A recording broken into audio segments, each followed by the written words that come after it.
यह कहानी जो आप सुनने जा रहे हैं पूरी तरह से सच्ची घटना पर आधारित है।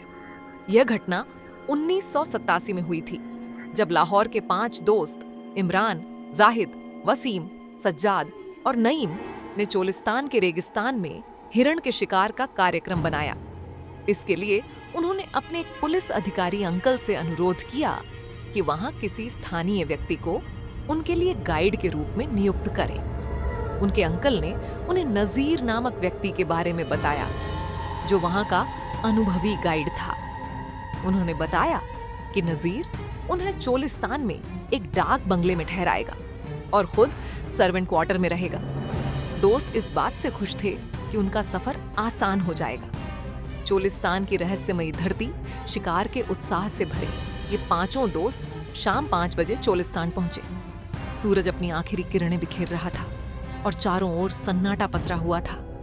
वहां एक पेड़ के नीचे नजीर खड़ा था, जैसे वह उनका सदियों से इंतजार कर रहा हो। उसका चेहरा बिल्कुल भावशून्य था, आंखें जैसे जीवन से खाली, और सबसे अजीब बात यह थी कि वह पलक तक नहीं झपका रहा था। सलाम, आप ही नजीर भाई हैं?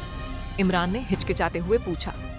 नजीर ने धीरे से सिर हिलाया, बिना कुछ कहे, और गाड़ी के दरवाजे की ओर इशारा किया।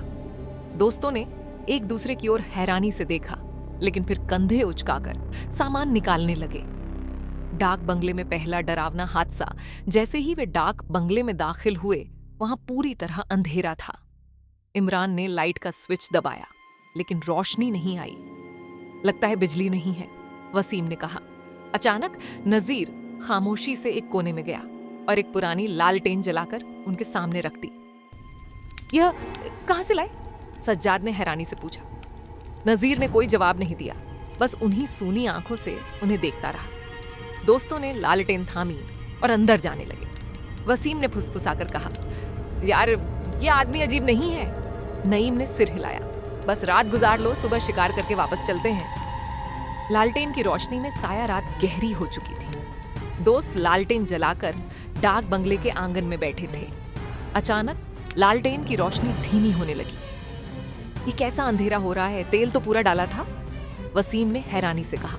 इसी पल लालटेन की रोशनी तेज हुई और सामने के दरवाजे पर एक साया दिखाई दिया। वह इंसानी आकृति थी, लेकिन अजीब सी। इमरान ने कांपती आवाज में पूछा, कौन है वहां? कोई जवाब नहीं आया, लेकिन साया धीरे धीरे उनकी ओर बढ़ने लगा। जैसे ही वह रोशनी के करीब पहुंचा, अचानक गायब हो गया। जंगल में खौफनाक रात। अगली सुबह वे शिकार के लिए निकलने को तैयार हुए। जैसे ही वे नजीर के पीछे जंगल में दाखिल हुए, माहौल में एक अजीब सा भारीपन महसूस होने लगा। चारों ओर खामोशी थी, जैसे पूरी दुनिया सो रही हो। अचानक सज्जाद ने फुसफुसाकर कहा, मुझे ऐसा लग रहा है जैसे कोई हमें देख रहा हो। नईम ने पीछे मुड़कर देखा तो पेड़ों के बीच 2 लाल आंखें चमक रही थीं। यार ये क्या है? वह घबराकर बोला। नजीर ने अचानक जोरदार आवाज में कहा, चुप रहो, आगे बढ़ो। रहस्यमयी फुसफुसाहटें। रात को जब सभी दोस्त लालटेन के पास बैठे थे, तो अचानक वसीम ने सुना, वापस चले जाओ, यहां मत रुको। यार किसी ने कुछ कहा, वसीम ने घबराकर पूछा। क्या मतलब? इमरान ने हैरान होकर कहा। मुझे लगा किसी ने कान के पास आकर फुसफुसाकर कुछ कहा। सब सिहर गए। नईम ने तुरंत लालटेन की रोशनी बढ़ाई, मगर वहां कुछ भी नहीं था। नजीर का भयावह रूप। अगली रात जब वे बंगले में लौटे, तो सब पर एक अजीब सा दबाव महसूस होने लगा। इमरान ने कहा, यार ये जगह बहुत अजीब है, हम कल ही वापस चलेंगे। नजीर अचानक अंदर आया और बोला, साहब अब शिकार तो होगा। सबके रोंगटे खड़े हो गए।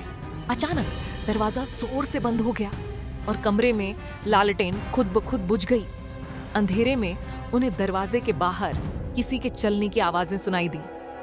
नईम ने चिल्लाकर कहा, ये कौन है? लेकिन कोई जवाब नहीं आया। अगली सुबह वे बिना नाश्ता किए ही लाहौर के लिए रवाना हो गए। लाहौर पहुंचते ही वे तुरंत अपने पुलिस अंकल के पास पहुंचे।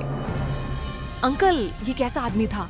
वो बहुत अजीब था, इमरान ने कांपती आवाज में कहा। अंकल के माथे पर शिकन पड़ गई। कौन नजीर?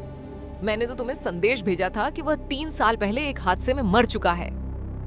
यह सुनकर उनके शरीर जैसे सुन्न हो गए। तो फिर वह कौन था जो हमारे साथ था? वसीम की आवाज कांप रही थी। कोई जवाब नहीं था।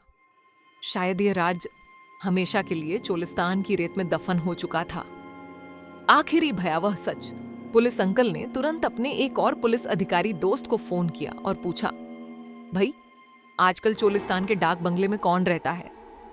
वह अफसर हैरानी से बोला, तुम्हें नहीं पता, वहां तो नजीर की मौत के बाद कोई नहीं जाता। 3 साल पहले वहीं उसकी लाश मिली थी। कहते हैं जब उसे पाया गया तो उसकी आंखें फटी हुई थीं और हाथ ऊपर की ओर थे, जैसे वह किसी को रोक रहा हो। तब से आज तक कोई वहां जाने की हिम्मत नहीं करता। तुम्हें भी अपने मेहमान वहां नहीं भेजने चाहिए थे। यह सुनकर अंकल की रीढ़ में सिहरन दौड़ गई।